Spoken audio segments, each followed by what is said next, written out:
Shalom,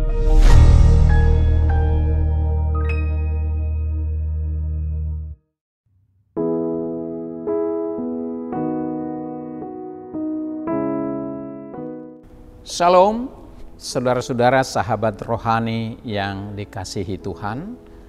Sebelum kita memasuki renungan ini, marilah kita berdoa sejenak.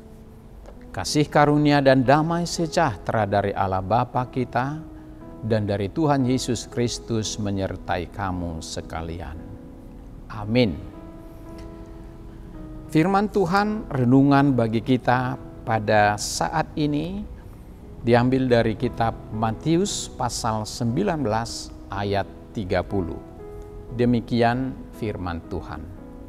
Tetapi banyak orang yang terdahulu akan menjadi yang terakhir, dan yang terakhir akan menjadi yang terdahulu.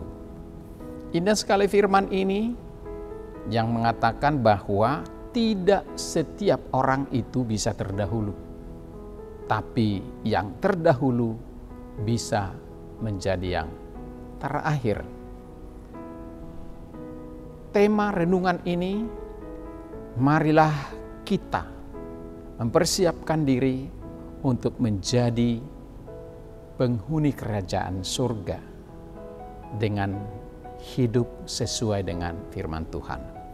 Sahabat rohani yang baik hati, semua kita pasti setuju bahwa tujuan akhir dari hidup kita adalah agar kita dapat masuk surga. Semua agama juga mengajarkan hal yang sama. Semua ingin, semua rindu, semua mau masuk surga. Semua agama bahkan kultus sekalipun menjanjikan surga adalah goal dalam hidup manusia. Tetapi terlepas dari itu semua, di agama kita, agama Kristen sendiri menurut firman Tuhan, masuk surga bukanlah sesuatu hal yang mudah dan banyak standar yang harus dipenuhi.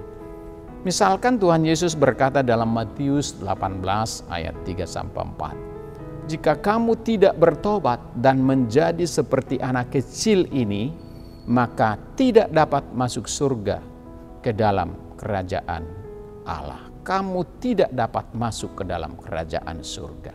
Barang siapa merendahkan diri dan menjadi seperti anak kecil ini, dialah yang terbesar dalam kerajaan surga. Ini adalah kiasan-kiasan yang diberikan Tuhan tentang bagaimana syarat masuk surga itu. Seperti anak kecil. Tuhan Yesus berkata, hanya seorang yang menjadi seperti anak kecil yang memiliki kerajaan surga. Seperti seorang anak kecil yang sepenuhnya bergantung pada kasih sayang orang tuanya. Demikianlah orang yang ingin masuk surga harus sepenuhnya menggantungkan hidupnya kepada kemurahan Allah. Bukan karena dirinya hebat, bukan karena dirinya baik, bukan karena dirinya mempunyai sesuatu untuk diandalkan, tapi sepenuhnya hanya tergantung pada kemurahan Allah. Perbuatan baik dan kekayaan bisa membuat orang memiliki kepercayaan diri dan rasa hormat. Tetapi bila itu dijadikan modal untuk menuntut hak masuk surga, jelas adalah salah besar. Sahabat rohani yang baik hati, untuk memberi pengharapan kepada kita, Tuhan Yesus menegaskan dalam nas kita saat ini, tetapi banyak orang yang terdahulu akan menjadi yang terakhir, dan yang terakhir akan menjadi yang terdahulu. Apa makna ucapan Yesus dalam hal ini? Tanda yang terdahulu kita garis bawahi ialah orang yang karena merasa dia telah lama mengenal Tuhan. Dengan kekayaannya, dengan pendidikan, dengan kedudukannya atau bakat-bakat yang mereka punya, mereka dihormati oleh dunia dan kadang-kadang juga oleh gereja. Dijunjung tinggi mereka yang memiliki talenta-talenta yang luar biasa ini. Sedangkan yang terakhir adalah mereka yang tidak dikenal sama sekali, bahkan tidak dipandang penting. Karena mereka adalah orang-orang yang sederhana, yang tidak menonjol dan tidak punya apa yang dalam dirinya untuk dibangga-banggakan. pada zaman itu. Maka Yesus pun menegur orang yang memiliki banyak hal yang menjadi andalannya, karena itu bukanlah alasan untuk masuk surga. Pada zaman yang akan datang, banyak orang yang dipandang sebagai orang-orang besar, pemimpin besar, tokoh besar, tidak akan memperoleh kedudukan yang berarti apa-apa kalau dari apa yang dia punya. Banyak orang yang justru tidak dikenal akan diangkat untuk memperoleh kedudukan yang mulia. Hal ini terjadi karena Allah tidak menilai orang dari penampilan dan perbuatan lahiriahnya, melainkan dari kesungguhan hati, kesucian hati, dan kasih dalam hatinya, sama seperti yang disampaikan oleh Yesus ini, seperti anak kecil. Sahabat rohani yang dikasihi Tuhan, nah ini disampaikan oleh Tuhan Yesus karena sungguh murid-murid Yesus adalah orang-orang yang miskin, orang yang tidak punya materi, dan mereka adalah orang-orang yang sederhana, dari tempat yang sederhana, dipanggil oleh Tuhan, dan mereka dipakai untuk bisa menjadi murid-muridnya. Mereka adalah orang-orang yang sangat sederhana dan tidak memiliki banyak di dunia ini. Tetapi mereka memiliki Tuhan dan komitmen untuk mengikut Tuhan.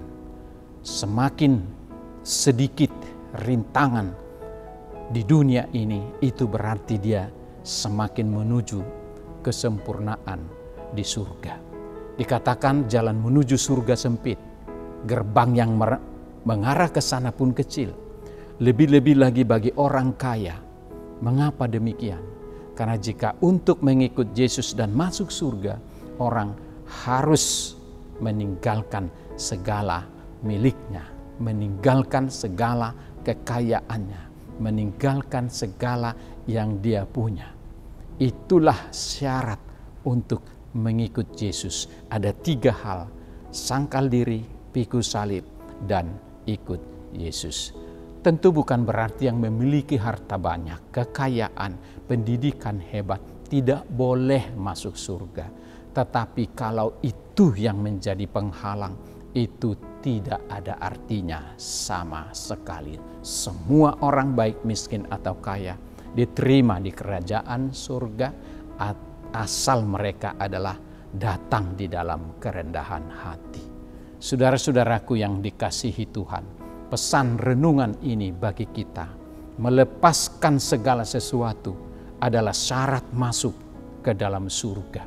Di dunia ini banyak hal yang dapat diatur atau diperoleh dengan uang, dengan kekayaan, dengan kepintaran demi sebuah posisi atau jabatan.